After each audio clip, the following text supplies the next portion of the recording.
Noong June 7, 2008, isinilang si Gian sa Olivares General Hospital, isang munting anghel na nagbigay ng saya at pagmamahal sa kanyang pamilya. Ngayong gabi, balikan natin ang kanyang paglalakbay mula sa kanyang mga unang hakbang, masasayang alaala ng pagkabata hanggang sa pagiging isang ganap na dalaga. Narito ang kanyang kwento.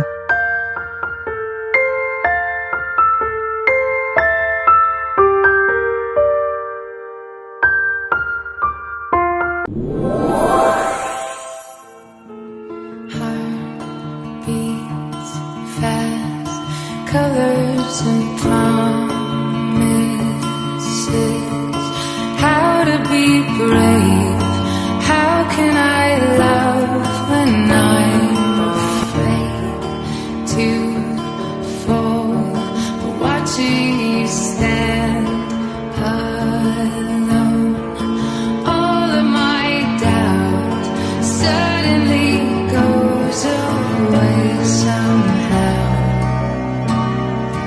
One step closer.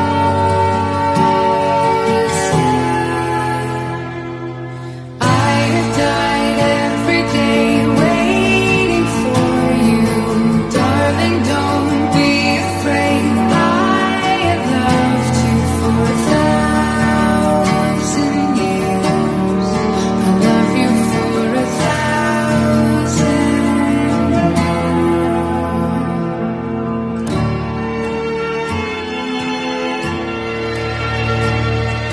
Time stands still, beauty and all she is. I will be brave. I will not let anything take away standing in front of me. Every breath, every hour has come to this. One step closer. I have died every day waiting for you, darling. Don't be afraid. I have loved you for 1,000 years. I love you for 1,000 more. And all along I believed I would find you. Time has brought your heart to me. I have loved you for 1,000 years. I love you for 1,000 more.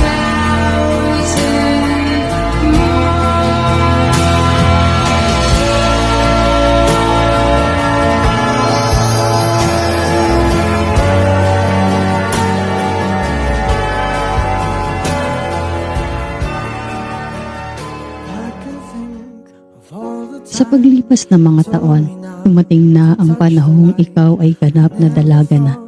Mula sa isang munting bata, ngayon ay 18 years old ka na, Gian. Kung handa ka ng tahakin ng sarili mong buhay at mga pangarap, sasamahan ka pa rin ng iyong mga magulang hanggang nais mo. Hindi man palaging vocal ang mami mo sa pagsabi na mahalaga ka, nais niyang ipabatid sa iyo na mahal ka niya. Tahimik man ang kanilang mga salita, ramdam mo sana ang suporta at pagmamahal nila sa iyo. Lalong-lalo na sa iyong Daddy Martin na hindi matatawaran ng pagmamahal at paggabay sa iyo, kasama mo siya mula pagkabata at hanggang ngayon sandigan mo sa buhay. Kasabay mo rin ang iyong kapatid na si JB. Magkasama kayo lumaki at ngayon ay bumubuo na rin ng sarili niyang pangarap. Sa iyong mga kaibigan, kapamilya at extended family friend, huwag mong kalimutan na lagi kang may pamilyang handang sumuporta at magmahal sa iyo kahit saan ka man magpunta. Sa iyong pagharap sa totoong buhay, pahalagahan mo ang bawat aral at karanasan, at kung may mga tanong o pagkalito pa sa buhay, huwag kang matakot, marami kang pwedeng malapitan.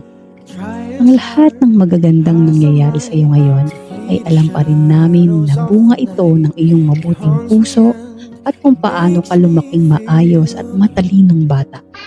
Ang mahalaga ay kumpletong pamilya ka na laging nandyan para sa'yo. Happy 18th birthday, Gian.